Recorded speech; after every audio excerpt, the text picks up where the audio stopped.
HNIC Podcast. We interview Black entrepreneurs. We love Black entrepreneurs. We from California. We focus on California. We want to expand and go deeper. Today, we have a special guest, Miss Jasmine Golden.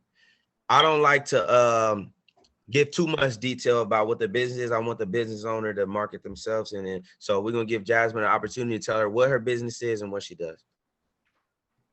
Hello, everyone. It's such an honor to be here with you guys.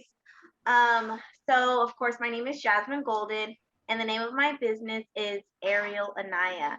And Arielle Anaya is basically a company that sells all natural body products. It's named after my daughter, and I sell products like body scrubs, lip balms, hair oils, shampoo bars, and all that stuff.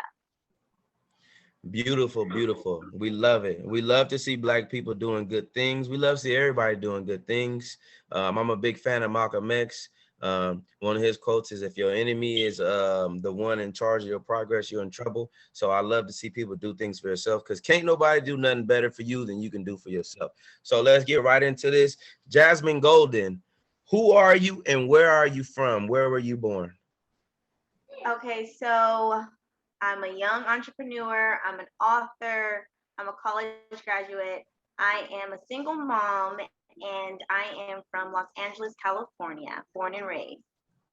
Beautiful, beautiful. So do you come from a single parent household, a two-parent household? How was your childhood and how were you raised?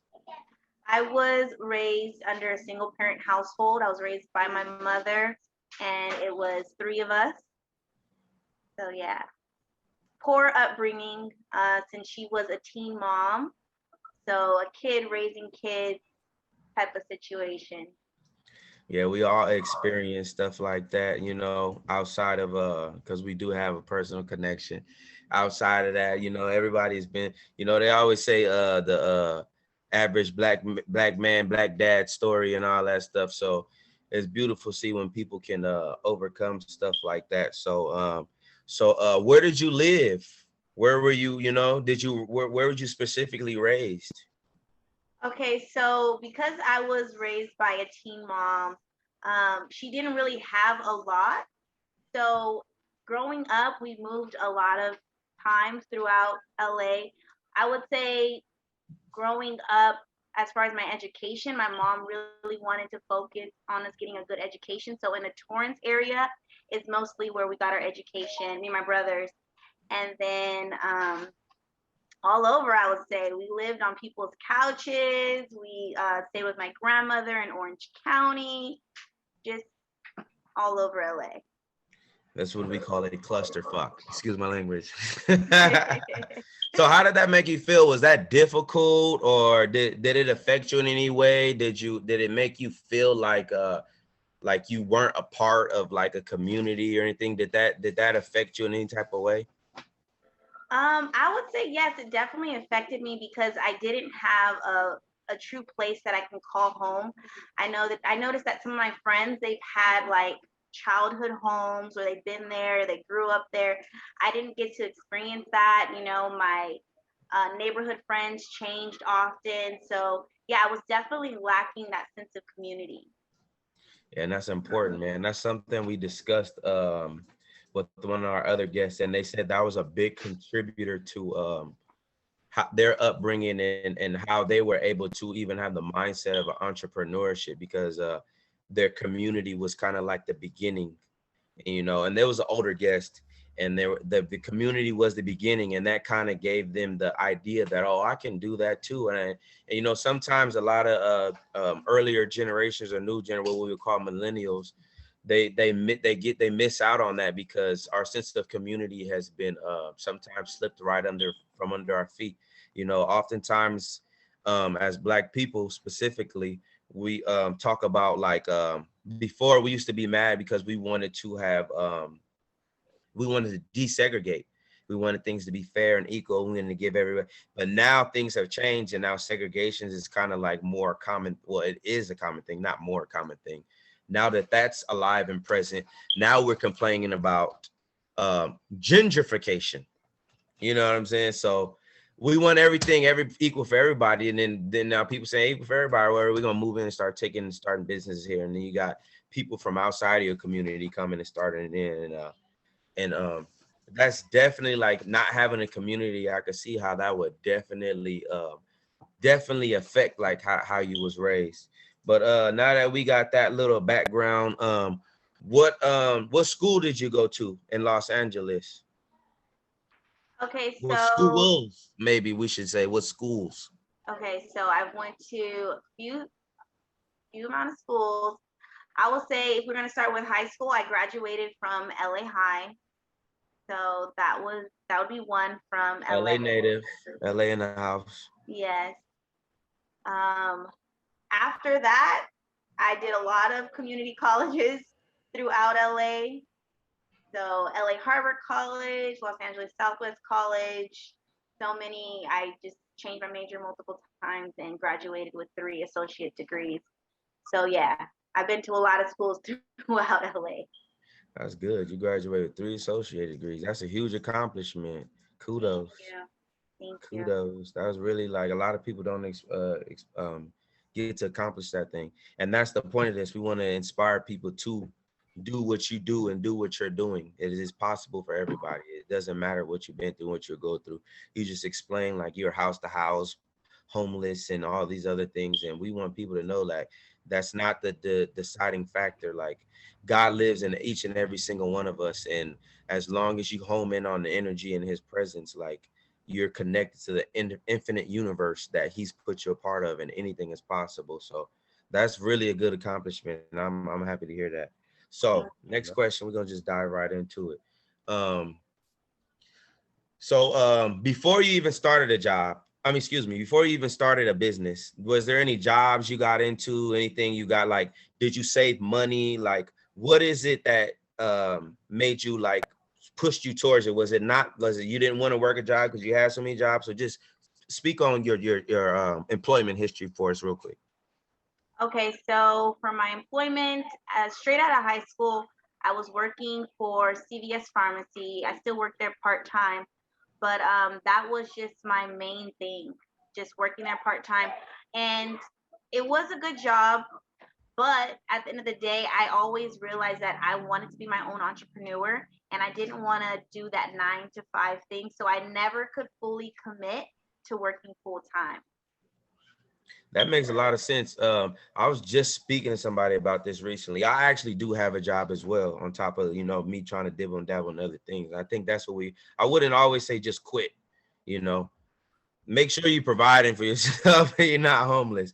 Because a lot of things take time, and you have to build and create these things. You have to manifest these things. But I was just talking to this guy, and he was saying like, and I was telling him, because I had called off because I had an emergency, and he's like, oh, you missed money. And I'm like, hey, you know what, it is what it is, because like I had to do that, whatever the case may be. And I had to break it down to him. I was like, if they gave you a raise and you're making $60 per hour, do you really believe at the end of your life you're gonna be rich? And he said, no. You're right, no. So it's like I don't put my energy into like getting somebody else paid. Now, if someone gives you opportunity, you should always take it, because it's gonna benefit you in the long run. Don't leave opportunities and stuff on the table. It doesn't help you grow to tell people no. you know, it doesn't help you grow. So I think that's an important thing. I'm glad you mentioned that you didn't feel comfortable and didn't see fit, because even if they are paying you a high salary or whatever the case may be, that's your cap. That's all the money you can make. Yeah, and As I'm happy opposed you to if you said have a that, Vic. business, the sky's the limit. Yeah, I'm happy you said that, because I want to dive into her actual business after we didn't got the background of where she came from, her employment history, and all that good stuff. Let's get into, how did you start your business? Good question. Okay. All right. So I basically started Arielle Anaya first, just having a love and a passion for making products and wanting to grow my own hair, improve my own skin, and do things for myself, my own little DIYs. So I watched a lot of YouTube videos and started making my own concoctions at home. And then my next step was linking linking up with one of my friends. I tried to do a partnership. It fell through, but that was the beginning of me learning more about being an entrepreneur and about being a businesswoman. And me and her, we would just collab. We would sit together. We would write out the recipes. We would experiment. And then we started looking into packaging, figuring out our logo. And that's when I first learned about creating a fictitious business name statement to kind of go into the legal aspects of things. Okay. So that would be the start. So can you break down the legal, business, fictitious, and whatnot really quick for the people that don't know? Yeah, okay. So a fictitious business name statement is basically just claiming ownership of the name of your business. So whatever you want your business name to be, you basically would just search it, see if it's not taken. If it's not taken, you would just go ahead and apply and make payment, and then you would secure and lock in the name. That way, when you're branding your stuff, there's no suing or legal things going on, and it's yours. Ghetto Sushi Groupie, and boom, go get that name, fictitious and all that good stuff, and it's yours. Okay. So when you, well, let's dig into that a little bit deeper. So when Sure. people talk about fictitious, sometimes they get like when you do your tax information, like LLC, corporation, and all that. Can you tell us any little bit of difference in what you would recommend as far as what your business pertains to, what they should go with? Okay, so I would say starting off, I recommend a sole proprietor, and that's basically just using your own social security number. So when you're filing your taxes. Now, when your business is making more money, I think you want to protect your assets. You want to go ahead and apply for an LLC because now you have that protection over, your assets. They can't come for you individually because you're no longer using your social security number. They're giving you a whole different business ID number with the LLC. The downfall with the LLC though is that you have to pay an annual fee of $800. So you kind of want to have your business up and running where you're able to pay that cost, or just have it in your mind like, hey, I have to pay this at the end of the year, so I need to really, grind hard and get these sales.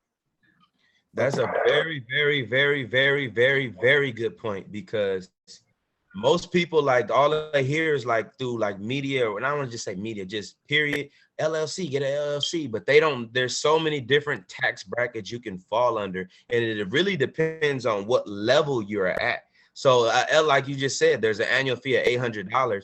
If you're running a small hot dog cart on the side of the street and you're not even like this is your side hustle, you don't want to be paying $800 in taxes, and you're not making this like redundant. So you really have to pay attention to like how you're filing your business under, and what you're filing, and what level you're at. And every level is a good level. I don't want anybody to think like, oh, because I'm small time. You are starting. Everything starts with a thought and idea. So that was real good information. All right. And I like that you're talking about fees and whatnot, and how much the LLC costed and whatnot like that. So how did you get the money to actually start your business? Okay, so I basically got the money from working my regular 9-to-5 job. My 9-to-5 job, working at CVS, was able to fund, all my little projects and ideas. So I didn't just get loans or anything. I worked, and then I poured my money that I worked hard for, into the business. And I did have a partnership, so I was cutting my costs in half starting off initially. Okay, would you guys take in small amounts of money and put it together to buy things slowly but surely? Or would you guys both put in large amounts of money to handle big jobs all at once? Yeah, so basically what we did, we created a to-do list. So everything that we wanted to execute, we would put on the to-do list, and then we would cut the cost in half. So we did a little setup at Lamert Park one time, and we needed a banner. So what we did, we put that on the to-do list to have our logo with the banner, and then we just went in half on the banner. And we just did that for all of our projects. Okay, we want to create lip balms. Okay, we need this essential oils, we need this, or whatever. We created our list, and then we cut it in half. So you're saying you networked with people and that helped a lot.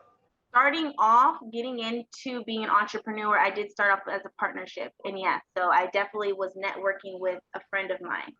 That's really important to touch on too, because a lot of people we talk to, they're saying the same thing. Either they're outsourcing because either they don't have the time or the ability, or they're networking, they're teaming up. We even had our last guest say that any girl he talks to is like, if you're not gonna help me with my business and like help me and be like a secretary to me, and like there's just no point, because it's like I'm not gonna have as much time for you because I'm literally thinking about this all the time. So I think that's important to touch on. I wouldn't say just be that extreme. Like, I wouldn't say Definitely. that, but that's just his formula. But it's just something to touch on about how networking and getting people involved is really important. Yeah, I definitely would agree on that. I feel like as I became like more knowledgeable about being an entrepreneur, I really understood the importance of networking. I want to say that it took a while for me to obtain business confidence. I'm still learning business confidence, day by day. But there was one point I didn't even want to go out there and even try and set up a table. But then I realized the importance of getting out there, networking, having your business cards, making those connections. And it's a beautiful thing because we're able to inspire one another and share resources and just grow on Ah, both sides. and since you brought that up, I wanted to ask you, how do you actually market yourself? Because when one wants to market themselves, it seems like a daunting task. Like, go outside and get everyone to know you and your product. Like, it's crazy. So, Yeah. like, how did you get out there and actually market yourself and your product? Okay, thank you. Okay, so my first way of getting out there and marketing myself was doing a farmer's market event. And so that was like my first little moment getting my feet wet. Okay, this is how I'm putting myself out there. And then I was really afraid of social media because I feel like it had such negative connotation. That would be my next marketing tool. So first, putting myself out there at the farmers market, and then second was starting to post more on Instagram, and then building my Facebook and posting more there, and joining networking groups. So I've joined Black Business LA, and then another networking group called We Are the Plug. So I'm able to post on both of those We sites, know about that. both of those pages on Facebook pages. Perfect. Okay, excellent, excellent. And how long have you had your business, and how long did it take you to actually get the ball rolling? Ooh, okay. So I feel like I've had my business for a long time. I want to say maybe 4 years, but I want to say the past 2 years, I've actually been more focused and really trying to grow my business. So I feel like the ball is rolling since the pandemic, I want to say probably.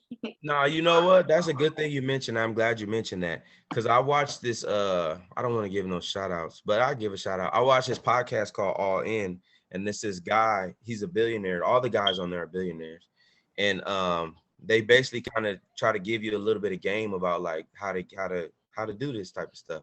And he said he went to a good school and all this stuff, and he was like, it wasn't until he was about 31 till he got out of his own way.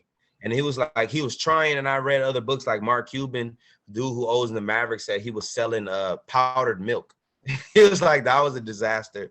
And it's like, so like, it's literally taking the steps and just going through the motions, and it all leads to glory every single time. It's really about like, are you willing to keep going? And that's literally it. So even though there's a pandemic and a lot of people I get down on myself on my endeavors. As long as you keep going, doesn't matter what anybody says, it doesn't matter what how everyone says, doesn't matter. Keep going. Because then you're gonna find the next thing and the next thing, and then you're gonna add on to it, or it's just gonna morph into whatever you want it to be. The sky's the limit. Yeah. All right, and that leads me into my next question. How did you actually find an avenue to sell your product? Who was your Okay. customer? Okay, so I was able to find an avenue to sell my product just because, you know, I'm an African-American woman, a Black woman who wants to grow my hair long. And I know there's many people out there who have the same aspirations.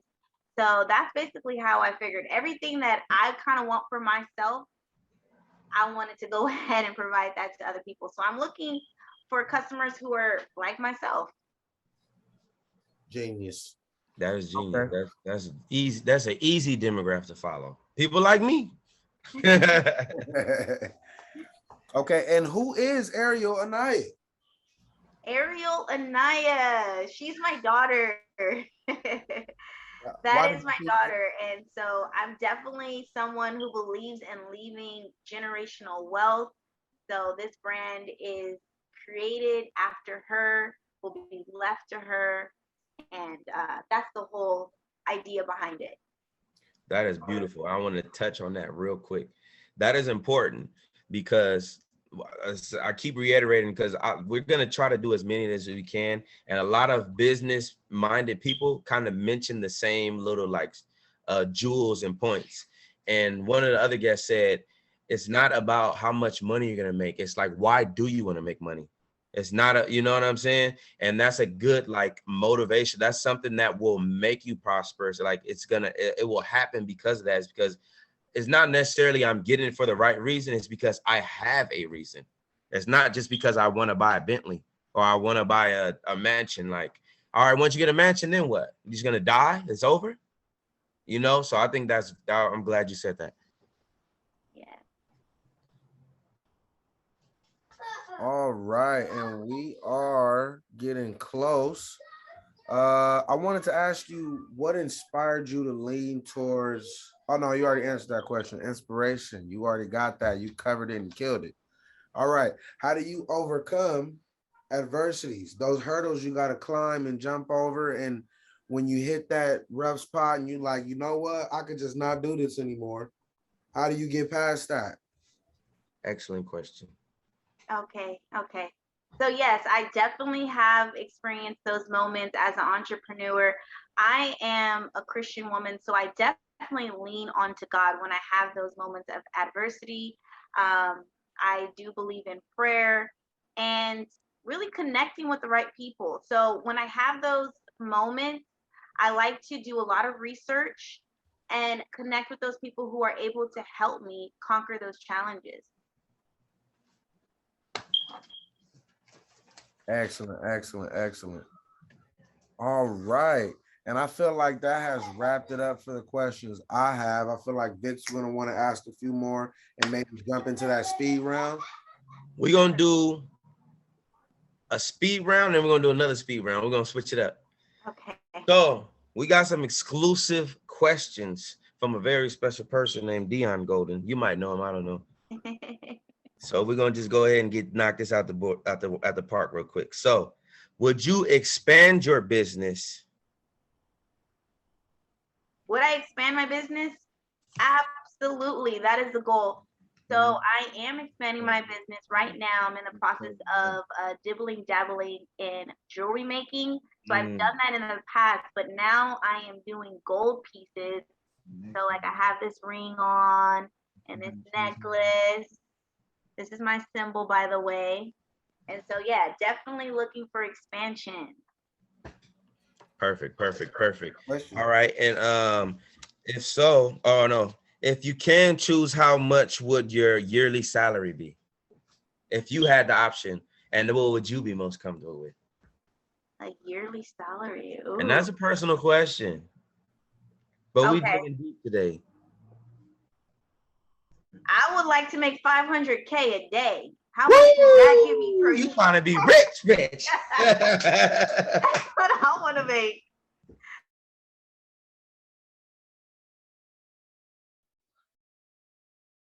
Jeff Bezos or better? All right, man. And this is kind of go along with the networking question. It says, would you accept investors or business partners, or would you just want everything yourself? I feel like starting off, it has been a beautiful thing for me to disconnect myself from doing the partnership because it was slowing me down. I would consider it with the right type of people. I think having investors could put me to another level. I'm definitely interested in investments. So I would say yes. With a little bit more knowledge, I would do it. Just got to be the right people. I get it. I get it. You know, even Facebook and these dudes got investors and stuff like that. So investments is not always a bad thing. But once they in your pocket a little, they're gonna be there for forever, probably. That's the only thing. I will control it though. That's why you do all these Hands deals in the all up beginning, in it. percentages and all that. There you go. Yeah, exactly. So before we end it, hopefully we didn't keep you too long. We're gonna do a real quick fun speed round. It's not gonna be too much business related. We just want to personalize this a little bit more. So who's your favorite singer? Ooh. I'm gonna go with Whitney Houston. Whoa, that's a good answer. That's my favorite singer too. Who is your celebrity crush that you grew up crushing on? Little Bow Wow. Little Bow Wow. You just every other girl. If it ain't Little Bow Wow, it's gonna be Chris Brown. All right. Favorite color? Green. Emerald green. Green like money. I love it. I love it. I love it. All right. Favorite snack food? Ooh, that's a hard one. I know. It could be Hot Pockets. Hot Pockets got weak, man. Hot Pockets got real weak. A favorite. I love sweet, but I know they're not good for me. You like them Little Debbies? I don't do Little Debbies anymore. I've upgraded. I like doing like red velvet cake from like those bakery shops. Damn. You got bougie. I got a little bougie with it. Nice. Oatmeal cream pies don't hit how they used to. No, you're cheap. Once you have the good stuff, you don't want to go back to that. You ain't going back to that garbage right there. Little Debbie's are how you turn into Big Deborah. In a quickness. All right. And this is my favorite question. Well, you know what? I'm gonna ask you two, but this is my favorite one. Top 5 movies of all time. And this, you have to take your time with this one. Ooh. Oh my gosh, this is so challenging. Top 5. It was harder than the regular interview. Top 5. It's harder than the business stuff. I won't put it in any type of order, but I think Baby Boy. Ooh! Because I feel like every kid watched that. Like that's the ghetto nigga right there. All right. I'm gonna give my top 5 just to inspire. My top 5 is Training Day for sure. Okay. Django Unchained. Okay. All right. Since this is the Training Day, we'll have him here for a second. Django Unchained. Okay. What was your third one? Waterboy. Okay. I got the same one as her, Baby Boy. That's like a Christmas special for me. Classic. And what's the other one I said? I said Django Unchained, Training Day, Waterboy, Baby Boy, and Menace to Society. You got a good list. What was your list, Jazz? Let me hear your list again. My list was all over the place, but I want to go with Baby Boy, Friday, Black Panther, Waterboy, and 51st Date. 51st Dates, that's a good one. That's a really good one. Y'all got a lot of Adam Sandler in there. Adam Sandler is a legend. You know that he's a legend. He's a Jewish legend. Mine gonna be a little different. Okay? Let's see it. Mine gonna be we going Avengers, Endgame. You understand? Endgame. We're not even Endgame. We're going Infinity War. Because that's the movie Thanos won. The bad guy fucking won. Love that movie. Okay. I forgot Bad Boys. Ooh, that's a hood classic. I know we have to have something with Will Smith. Yeah, no Will Smith niggas is tripping. No. I'm about to hit you with it. I was just about to say tripping. I was gonna say Men in Black because I fuck with the aliens and shit. You know what I'm saying? That's corny. I don't give a fuck. I loved it. Okay, let me see. I gotta throw Baby Boy in there, obviously. I gotta throw Friday. So what is that, 4? Yeah, Friday. Love that movie. And we going Scarface for number 5. Say hello to my little friend. Okay. Yeah, that nigga. That's good. Yeah. What's my last question? Oh, and this is gonna be a juicy one. You got a juicy one for me? Let me see what I got on this paper here. Some heat. This is gonna be some heat. Hold up. It's gonna be a real juicy one. You know what? It's not gonna be that juicy. Favorite clothing brand? That one is trash, actually. You know, that is an actual challenging question for me because I do not actually, I will say Nike. I will say Nike. I'm not big on name brand. When I see brand name items, I feel like they're overpriced and I feel like that should be my brand. So I'm gonna go with Nike because I love the slogan, just do it. Some good advice. They got that slogan from this. I don't know if he's a motivational speaker. I don't remember what his name is. I'm gonna try to post it in the comments though. And he does a whole speech. You heard that speech? Just do it. You heard that speech? And you rocking the hat too. But it's all good. It's all good, man. We had a good interview. Welcome to that HNIC podcast. Y'all come on back for next time. You want to go ahead and shout out any handle or how the people can reach you or find you, or if they want to grab some Arielle Anaya for themselves? Yes. It was such an honor to be here on the podcast with you guys. If you guys want to follow me, you guys can check me out at Arielle Anaya on my Instagram. And you guys can also follow me on my Facebook page at Arielle Anaya. What a pleasure to be here with you guys. Before we go, the last thing we didn't touch on, you wrote a book, and we want to make sure that because you wrote a book, we want people to know about that, and we think that's important. So let's get into that. Just before we go, I want you to shout that out. Okay, sure. Yes, so I did write a book. It's a children's book on fasting. You can go ahead and purchase the book on Amazon, and the name of the book is called My First Book on Fasting. It just answers those simplistic questions that kids may have about fasting. Excellent. So we got all that in there. Any other info anybody needs from her, we're going to put it in the comment section. We're going to get all their details, contact information if you want to link with her. Support her business, support her network, meet each other, love each other, and let's build this culture to what we want it to be. HNIC signing out. Doing like red velvet cake from like those bakery shops. Damn. You got bougie. I got a little bougie with it. Nice. Oatmeal cream pies don't hit how they used to. No, they're cheap. Once you have the good stuff, you don't want to go back to that. You ain't going back to that garbage right there. Little Debbie said, how you turn into Big Deborah.